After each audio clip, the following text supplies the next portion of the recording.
Pangalan nyo nga po? Catalina. Dito yung probinsya nyo? Sipsipin. Sipsipin. Dito na po ako naninira sa Sipsipin. Dito ako nagkaasawa. Pero ang aming... Ang asawa mo taga saan? Tigamurong po. Paano kayo nagkita? Ay, sila po rito nakatigil. Oh, anong ginagawa dito? Kami po naman sa Bayugo, sa barrio namin. Taga-Morong siya pero nandito Oo. ngayon. Anong ginagawa niya? Sa Saka. Tapos nakita ka? Nagkagala po sila sa bandaro. Nakita kami. Nakita kami. Napasagot ka agad? Hindi po. Mga ilang taon, ilang buwan nanligaw? Matagal po. Aba? Paano ka napasagot?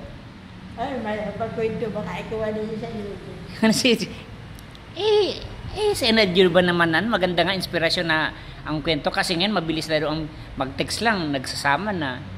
Tapos mawalang galang na. Ang makabataan daw ngayon ay hindi na virgin, no? Maligaw sa akin yan, baka po mga 2 taon. Aba? 2 taon.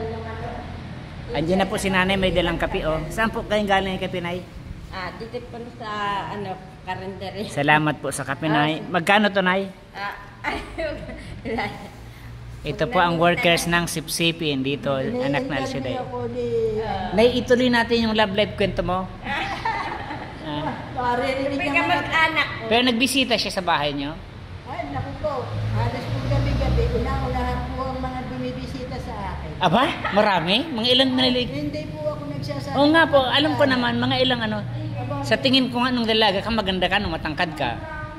Ayoko po, hindi pati gato ang katawan ko. Oo naman, kasi bata ka pa eh.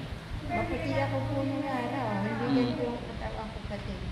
Parang mga kategorya mo sila, ano? Sila yung mga artistang matanda ngayon. Wala po ako mistisahin naman. Mistisahin ka, opo. Ayun po sa... Good afternoon, sister. May bagong dating, oh. Ay po sa kuha po, marami rin namang nagnamin. Ano yun, pag may nanligaw noon ay, ano, may nagsisibak pa, meron pang ganon? Mayroon po. Ginawa kayo ni brother? Sa mga magulang.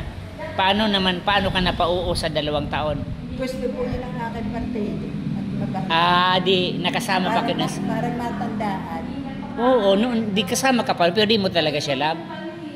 Love na rin. Gusto na pa na rin. Pero gusto rin siya ng matatanda. Pero alam mo na, observation ko lang ha. Noong mga pinagkakasundo doon ng mga magulang, pero bihira yung broken family noon, no? Bihira yung naghihiwalay, no? Tapos mas lalo pa silang na-end up sa isa't isa, no? Samantalang ngayon, sobrang free ng mga kabataan. Maya-maya, magkahiwalay na, no?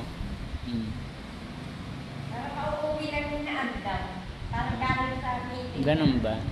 Okay na na, 3 minutes lang.